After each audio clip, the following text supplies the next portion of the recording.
The Codex of Uncertainty Transposed. Part 21. Building a Future in Times of Uncertainty. Argentina and Turkey. Transposing Emblem by Peren Çakır. In June 2015, my spouse and I took a flight from Istanbul to Buenos Aires with 2 cats and 2 suitcases. The idea was to learn basic Spanish and experience life in this part of the world for 6 months. We are now closing in on 3 years of living in Buenos Aires. After only 1 week, we had already fallen in love with its great architecture, orderly neighborhoods, dramatic history, diverse artistic and cultural scene, gourmet restaurants, and green parks with happy kids and dogs. We were well aware of the dangers in some of its neighborhoods and harsh tales of robbery and crime. But those aspects did not stop us from canceling our return trip to extend our Spanish education at Buenos Aires University while looking for freelance opportunities to keep living in the city. The rising political tension in Turkey was also another big motivation for us. However, our biggest motivation was that Buenos Aires seemed really affordable for maintaining a joyful life. Then suddenly everything changed.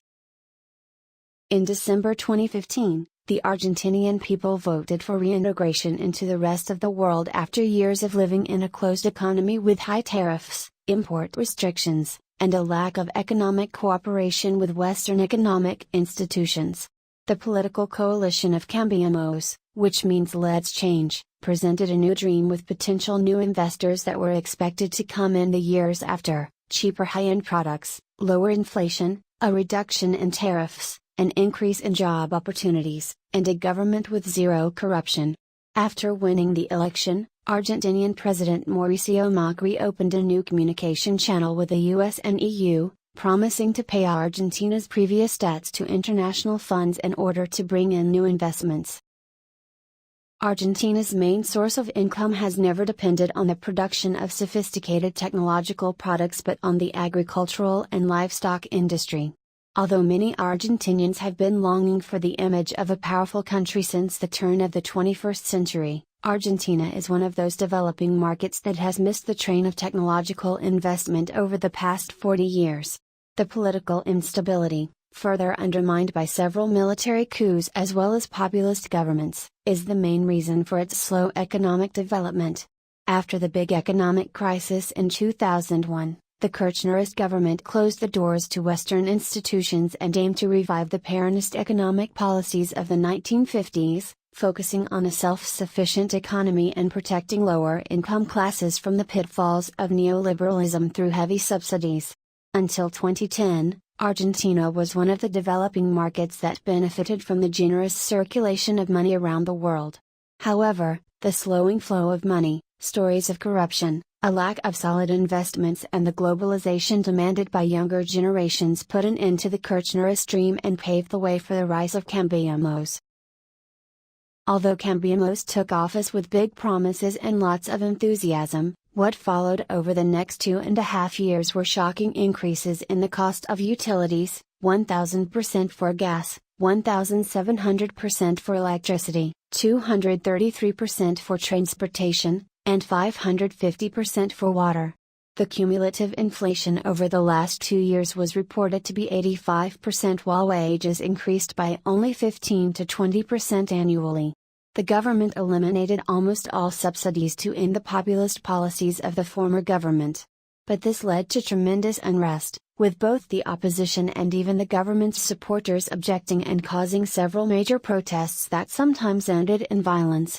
As future projections of Macri's dream of a new Argentina were revised from a few years to an extended 20-year period, the associated greater economic uncertainty has meant a decrease in hope for the near future. People are suffering from the consequences of low purchasing power, a rise in household expenses, a recession and job cuts. Meanwhile, nearly 200,000 Venezuelans, mostly from the educated young middle class, have fled to Argentina to establish a more stable life thanks to residence permits facilitated by Mercosur. Many of them were lucky enough to find jobs, which led to even tougher competition in an already difficult labor market. The people of countries that have traditionally been economically and politically unstable have a tendency to behave in a protectionist fashion during times of uncertainty. Past traumas involving frozen bank accounts during the last crisis, as well as a lack of trust in the political and financial institutions, have driven people to empty bank accounts, move money abroad, and be less tolerant towards immigrants. During my conversations with several supporters of Mauricio Macri, I recognized that they did not actually vote for him but against the former government. Many see this period as a transition phase, hoping for a new spark to ignite a better future. However, nowadays people often withdraw their salaries on the day they receive them due to their fear of the banking system. Several friends from the opposition claim that even the governors keep their money in offshore banks due to a lack of faith in the country's economy. Moreover, robberies and petty crime have increased dramatically, as almost every day a new shooting or robbery is reported, especially in and around the tourist areas of the city. As a result of speculative inflation, there are big price differences for the same product even in the same neighborhood.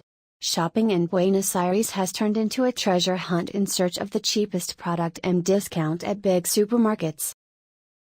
Since our dream of finding some economic and emotional stability has been suspended, going back home and creating an alternative future has become the main topic of long conversations with my spouse and friends. As Argentina and Turkey are in a race for the largest current account deficit, greatest devaluation of local currencies against the US dollar, and most despair for the near future, we are stuck at the moment and confused.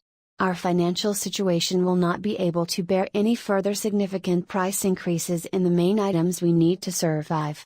However, we are not sure if going back home will provide us with any economic stability to save money and make investments for our future.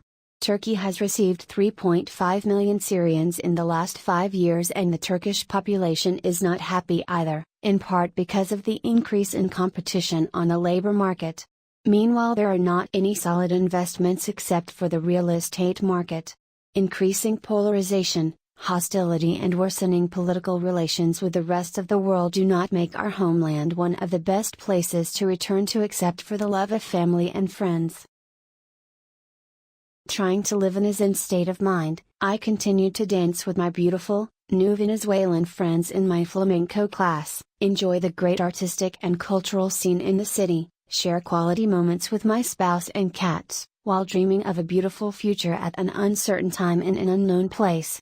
Living with uncertainty brings great anxiety but also great flexibility and imagination.